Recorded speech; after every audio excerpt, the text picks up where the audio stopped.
Shalom, everybody. Insights on the Parshat VaYigash, with some insights, if you want to say, from Likutey Moharan lesson 24.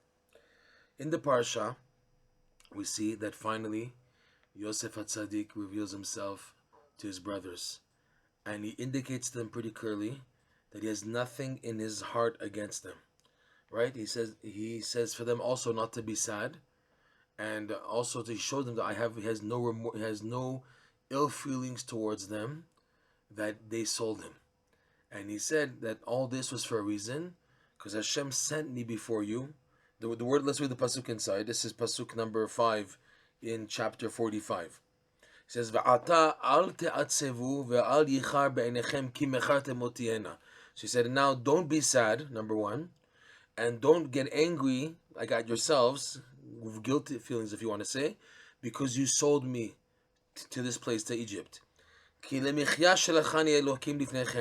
Because in order to be a savior, a salvation of life, that the Lord sent me before you to be here.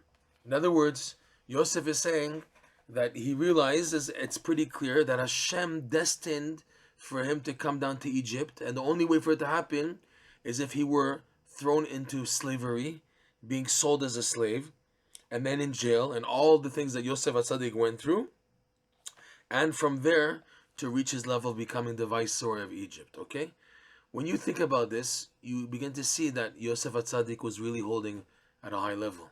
You know, if someone's brothers, picture yourself, if your brothers were to sell you as a slave, how would you feel? You would feel terribly hatred and cruelty towards your brothers for doing that, to sell you as a slave and you to be happy. And here Yosef HaTzadik is saying, don't feel bad that you sold me. You know, these are your brothers.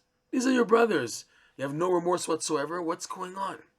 So Vnosen points out, from where you see the greatness of Yosef HaTzadik, that he was that tzaddik, if you want to say, of the generation. Like Rashi pointed out in Parshat VaYigash, that Yaakov is like a fire, and Yosef is like the flame of the fire, and Esav is like straw. The fire without a flame can't reach the straw, but with the flame, flickering the flame of the fire, it can reach the straw. So to Yaakov, Yosef can't fight against Esav. But with Yosef HaTzadik, whose energy is based on Yaakov, his father, right? And yet he's able to inflame it. His hitlavut. Yosef is the idea of tosefet. His name Yosef means an expansion, an extension. Yosef, tosif, tosefet, okay? So he's able to add positive energy to what is already existent. So Yosef HaTzadik, he was really supposed to be the tzaddik of the generation. And that was hinted to in his dreams, where he told his brothers, you, and including my father, will be bowing down to me. The son Yaakov and the 11 stars, which is the other 11 brothers, mishtachavim li, are bowing down to me.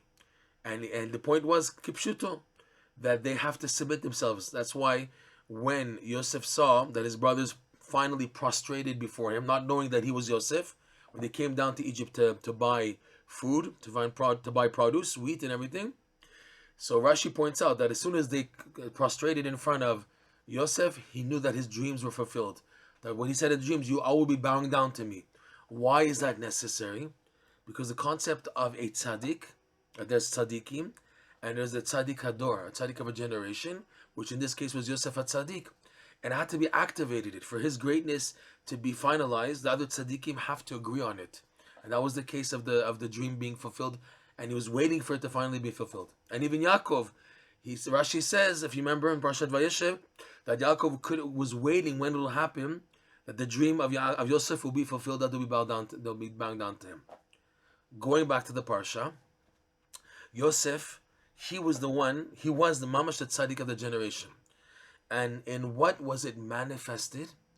And specifically, that he was sold into slavery, and he was in jail, and he suffered terrible temptations, and he went through what he went through. Why? Rav Nosson points out, the greatness of Yosef HaTzadik is that because he was such a happy person, like the Parsha says a few times, Parshat Miketz Parshat Vayeshev, Vayihi Ish Matzliach. Yosef was a successful man. Ish Matzliach. So the Midrash and Rashi, drawing on the Midrash and the Gemara, says a few things. He was mefazez u'mecharker. He was always dancing and singing to himself. He was a happy person. He knew, Yosef HaTzadik, that in any predicament that Hashem threw him into, he could continue to be happy. He can, and Adraba, his key to elevating the holy sparks that were trapped in slavery, in bondage, and in jail, wherever he was in Egypt, his way of extracting them was through being besimcha, through serving Hashem besimcha, which he did, and by doing so, he elevated all the holy sparks, which eventually became manifest in him becoming the viceroy. He became like the king of Egypt because he succeeded so much in elevating the holiness stuck there because of his being besimcha. And Rav Nosson goes to this point also, that the greatest tzaddikim, they're not afraid of the greatest challenges. And just the opposite. They know that in order to reach their completion, their complete tikkun, they have to dafka be thrown into levels of darkness. But their thing is that they have the power to stand up to the test because of their simcha. You hear that? Because of their being besimcha, knowing that Hashem is always with them, having strong, solid faith and bitachon, that any good they do makes a world of a difference. And in that being happy, that's how they're able to elevate the holy sparks. So going back to Yosef HaTzadik, because he knew that his goal was just to go deep inside and to do extraction, so he didn't blame his brothers at all. He had nothing in his heart, because he knew that this is part of the plan. Part of the plan is that he eventually is going to have to go into places of darkness, of danger, of impurity, and to elevate holiness trapped therein. If he knew or didn't know that it would be through his brothers, that's another story. But he wasn't negative, and he didn't feel remorse and bad about what he had to go through, because he knew that there's holiness that only he can release if he's thrown into that realm and those domains, and he works on being besimcha from there, then the holiness attaches itself to him and is elevated. So this is the perspective of Yosef HaTzadik, and why he had no ill feelings towards his brothers, because he knew that this had to take place. This had to happen of him going into it. It's even hinted to in Rashi that his father sent him to find his brothers. Right, when he went looking in Parshat VaYigash, he went looking for his brothers, and he knew that this was not going to be good, but he did it nonetheless because this had to be done. He knew that this stage of going into a type of exile or a darkness was necessary in order to elevate the holiness. And on a personal level, this is how it is for every Jew. When you're thrown into a dark scenario, a negative situation, it's divinely sent. What are you doing there? Your job there is to elevate holiness that's trapped over there. And how do you do that?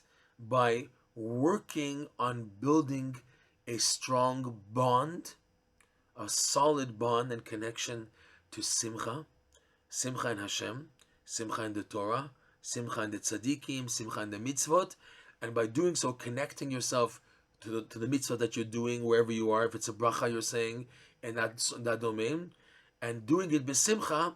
That's why you were sent in that scenario and in that level and that situation, to elevate the holiness trapped there by being besimcha.